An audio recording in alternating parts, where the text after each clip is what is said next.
sur Innopolis 2022, sur l'édition 2022. Et là, on accueille l'Agence nationale de la cohésion des territoires pour parler un petit peu d'entreprises qui sont des entreprises innovantes, qui sont accompagnées. Alors là, je vais laisser présenter un petit peu, d'abord, quelle est la mission et quelles sont les entreprises qui nous accompagnent aujourd'hui.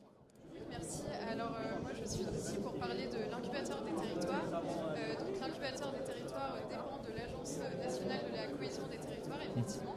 Et donc à l'incubateur, on construit des services numériques pour et avec les collectivités territoriales. Donc dans le cadre du plan France Relance, notamment, on a reçu une enveloppe de 30 millions d'euros pour construire et donc accompagner et financer des projets numériques en code ouvert, utiles au plus grand nombre de collectivités. Donc, comment on a sélectionné ces projets lauréats? Ça a été la première étape de l'accompagnement. On a mené une consultation auprès des collectivités territoriales pour voir les services existants, pour voir aussi quels étaient les besoins. Ça nous a permis d'identifier des propositions prioritaires et à partir de là, on a sélectionné 44 projets. Donc, la moitié de ces projets sont portés par des acteurs privés. La seconde moitié est portée par des acteurs publics, notamment des collectivités territoriales. Et donc maintenant, on est dans la phase d'accompagnement et de financement de ces projets. Donc c'est vraiment quelque chose d'innovant dans l'action publique, parce qu'on ne donne pas simplement un financement, on a vraiment voulu aller plus loin en proposant un accompagnement sur des expertises de pointe aux projets lauréats. On leur propose de bénéficier d'accompagnement en mesure d'impact, en design, en développement, en open source, en sécurité, en éco-conception et en accessibilité notamment. Et c'est aussi quelque chose qui est innovant sur le format de l'accompagnement parce qu'on est vraiment dans la co-construction des projets avec les porteurs de projets, ils pourront vous le dire notamment tout à l'heure. Et donc la dernière étape de cet accompagnement, ce sera le déploiement de ces projets. Donc la condition à l'accompagnement et au financement qu'on a fixé dès le départ avec les porteurs de projets, c'est que ces projets soient en open source ou le deviennent à la date de fin de la convention, ce qui nous permettra d'avoir plusieurs communs numériques qui sont bien documentés et reprenables. Et donc dans la construction et le déploiement de ces projets, on a vraiment une attention toute particulière sur les territoires prioritaires de l'Agence nationale de la cohésion des territoires, qui sont les territoires ruraux, les quartiers prioritaires de la politique de la ville, les outre-mer, les territoires de montagne. Et donc aujourd'hui, on a la chance d'avoir avec nous plusieurs porteurs de projets. Merci beaucoup d'être là, qui vont pouvoir expliquer plus en détail leur projet, d'où l'idée leur est venue, qu'est-ce qu'ils apportent aux collectivités. Voilà. Alors on est bien sur un bien public, hein, l'idée étant aussi d'accompagner et d'informer les territoires. Alors on va commencer par une première start-up. Alors est-ce que tu peux te présenter et nous expliquer un petit peu la démarche, comment on a rejoint cette démarche et comment on devient utile pour une collectivité? Alors déjà moi je représente l'association Reconnect, donc c'est une association de loi 1901 qui s'appuie sur le numérique pour favoriser l'insertion. En fait, on est parti d'une problématique concernant les personnes en situation précaire qui avaient un vrai problème sur la conservation de leurs données personnelles et donc qui rencontraient des problèmes dans leur démarche d'accès aux droits et d'accès aux soins. Et en parallèle, on s'est rendu compte aussi que les travailleurs sociaux perdaient énormément de temps pour refaire les documents de ces bénéficiaires. Donc à partir de là, on a créé un nouvel outil qui s'appelle le coffre-fort numérique qui permet de stocker et conserver les documents essentiels des bénéficiaires. Donc ça, c'est un des projets qu'on porte au sein de l'association Reconnect. Donc l'environnement, donc on parle là du coffre-fort numérique, sujet important, puisque vous avez un tiers de confiance qui est la collectivité, qui vous accompagne, parce qu'on a toujours la difficulté. Alors comment vous permettez à ces utilisateurs de pouvoir justement découvrir un peu vos solutions? Alors, par le biais des collectivités, on s'inscrit dedans pour limiter la fracture du numérique qui est bien présente. Et aussi, on s'est dit que justement ce type d'outil pouvait permettre de créer un lien de confiance avec les personnes vulnérables et les institutions locales. D'accord. Après, pour les projets à développer au sein de l'association Reconnect, l'idée, ce serait vraiment de renforcer notre offre de coffre-fort numérique sur les collectivités locales et également de se déployer sur le niveau national. On a déjà 9 antennes au niveau régional et on aimerait en ouvrir 3 supplémentaires. On le voit bien sur les territoires, la grande difficulté, c'est un peu ça, c'est on se rend compte que on a du mal à donner nos informations à la collectivité.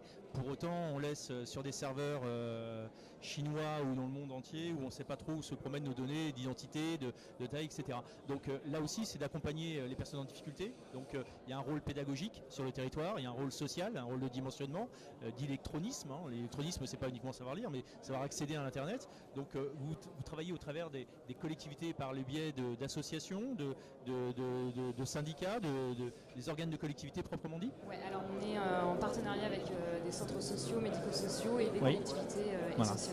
C'est justement là où l'incubateur des territoires va nous épauler dans le développement de notre projet, notamment sur 3 axes. La mise en place de l'open source, du coffre-fort numérique. Oui. Ensuite, on va être épaulé sur l'amélioration de notre interface, de notre coffre-fort, notamment sur la lecture et la rédaction, pour pouvoir adapter notre solution, par exemple, sur des personnes qui ont des déficiences visuelles. Oui, en ergonomie. On a pour projet de faire un audit de sécurité qui va nous permettre de voir si on a des failles. Bien sûr. Coffre-fort numérique. D'accord, merci beaucoup. Deuxième entreprise, entreprise incubée, parce que je sors du monde des startups, donc c'est pour ça, c'était un peu délicat. Donc alors une entreprise présente sur le territoire. Alors la démarche. Oui, bonjour. Déjà, nous remercions l'ANCT pour son accompagnement et l'organisation d'Innopolis qui nous permettent de rencontrer de beaux projets. Donc, en effet, nous, on représente la société Médiacité, qui est une coopérative d'intérêt collectif et dont l'objectif est véritablement d'accompagner tout type d'acteurs, que ça aille de l'acteur associatif à la collectivité territoriale. Donc, dans le cadre de nos activités, nous avons initialement eu un projet qui s'appelle osinum.fr. C'est par rapport à ce projet que nous avons eu nos premiers contacts avec l'ANCT. Il s'agit d'une offre de service qui regroupe 50 applications open source et libre. Et à partir sur les vous pouvez y accéder avec un seul login et mot de passe. Donc là, en fait, l'innovation est vraiment là.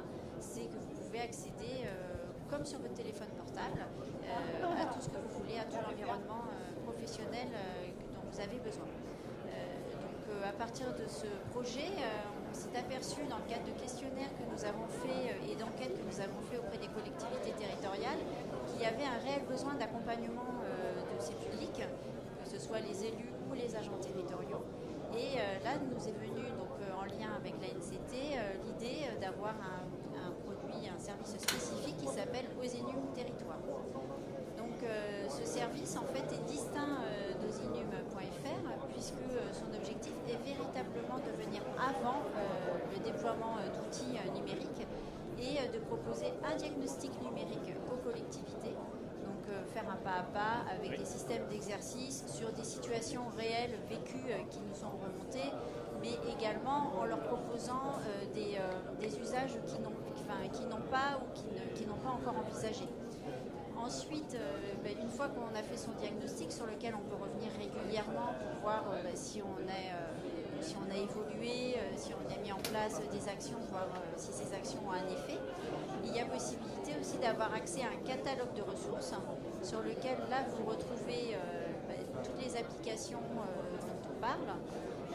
Et là, véritablement, voir les opinions qu'on peut avoir de par la communauté des collectivités territoriales dessus.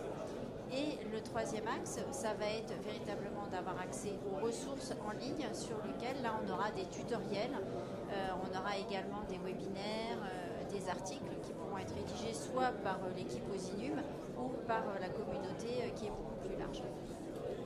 Donc en fait une boîte à outils citoyenne, on va retrouver un peu toutes les actions en rapport avec la cohésion du territoire. Donc troisième entreprise, alors aujourd'hui, si on peut passer le micro, pardon. Troisième entreprise, alors si vous pouvez nous présenter un petit peu votre projet donc, et votre impact au travers de la NCT. Oui, merci. Donc, je m'appelle Augustin Courtier, j'ai cofondé une asso qui s'appelle Latitude il y a 5 ans en sortant d'école d'ingénieur. Et toute la question qu'on cherche à résoudre chez Latitude, c'est quand je suis quelqu'un qui travaille dans le numérique, donc si je suis développeur, développeuse, data scientist ou chef de projet numérique, comment est-ce que je peux m'engager pour l'intérêt général ? Donc pour nous, il y a deux manières. Il y a d'une part, je peux décider de mettre mes compétences à profit de projets qui ont une finalité sociale, environnementale, d'intérêt général. C'est ce qu'on appelle le numérique engagé. Et d'autre part, je peux aussi faire prendre davantage en compte les externalités potentiellement négatives du numérique, son impact environnemental, le manque de diversité dans le numérique, les enjeux d'accessibilité, on en a parlé, etc. etc. Et ça, c'est ce qu'on appelle le numérique responsable. Et toute notre question, c'est de créer des programmes qui permettent à des gens qui sont dans le numérique de s'engager sur ces questions-là. Donc on a des programmes de sensibilisation qui vont du collège, lycée, enseignement supérieur jusqu'au monde professionnel. Et on forme toutes ces personnes-là à comprendre les enjeux sociaux environnementaux du numérique et à trouver des moyens de s'engager dans leur quotidien. Donc pour s'engager, ça peut être, je vais mentorer des étudiants qui travaillent sur un projet pour une asso, je vais accompagner sur des sujets cyber une association, ou alors je vais aller présenter mon métier dans des collèges-lycées pour mieux faire comprendre le numérique et faire en sorte qu'il y ait plus de diversité dans le numérique. Et un de ces moyens, c'est aussi de se dire comment est-ce qu'en tant que citoyen, une citoyenne qui a des compétences numériques, je peux venir en aide aux collectivités territoriales, notamment peut-être mes collectivités, ma collectivité, ma ville, ma communauté de communes, ma région, mon département. Et donc pour ça, on a créé un programme qui s'appelle 1 heure pour changer le monde, où en fait, à la fois des associations, mais aussi, et c'est le projet sur lequel on est accompagné par la NCT, des collectivités territoriales peuvent partager les questions qu'elles se posent par rapport au numérique. On diffuse ces questions à notre communauté de 3500 bénévoles, et lorsqu'un bénévole pense pouvoir répondre à la question, on met en lien avec la collectivité territoriale et il peut aider sur 1 heure, 2 heures, 3 heures à mieux comprendre le problème et orienter vers des ressources qui peuvent aider la collectivité à surpasser ce sujet. Et donc on est accompagné par la NCT dans en fait donc ce programme initialement on l'adressait plutôt pour les assos, les entreprises sociales. La NCT nous aide à l'adapter aux collectivités territoriales et donc ça passe par déjà bien comprendre le public, le langage. Et donc on a fait pas mal d'exploration de l'écosystème des collectivités territoriales avec la NCT. Le déploiement, donc une fois qu'on a fait une meilleure compréhension du besoin et qu'on a adapté le produit aux collectivités, comment est-ce qu'on le déploie, et sur l'ouverture en open source de l'outil qu'on développe, justement dans le cadre de ce que Katia présentait tout à l'heure. Alors, le petit mot de la fin, donc la NCT, assez fière de vos poulains, de votre accompagnement. Donc, quelle est la démarche suivante pour ces entreprises qui veulent innover sur les territoires ? Alors, effectivement, on est très fiers. Donc là, on est en plein accompagnement. C'est-à-dire que sur la partie financement, les porteurs ont déjà reçu 50% du montant et ils ont les 50% restants à la fin de la convention et de l'accompagnement. Et là, on a déjà lancé plusieurs accompagnements, notamment en mesure d'impact et en design. Et petit à petit, au fil de l'eau, selon l'avancement des projets, on lance les nouveaux accompagnements sur les différents projets qui ont tous des maturités différentes. Et c'est ce qui fait aussi la richesse de notre écosystème. Merci beaucoup. Eh bien, on va continuer à suivre au travers de la NCT l'ensemble de ces entreprises qui innovent pour nos territoires.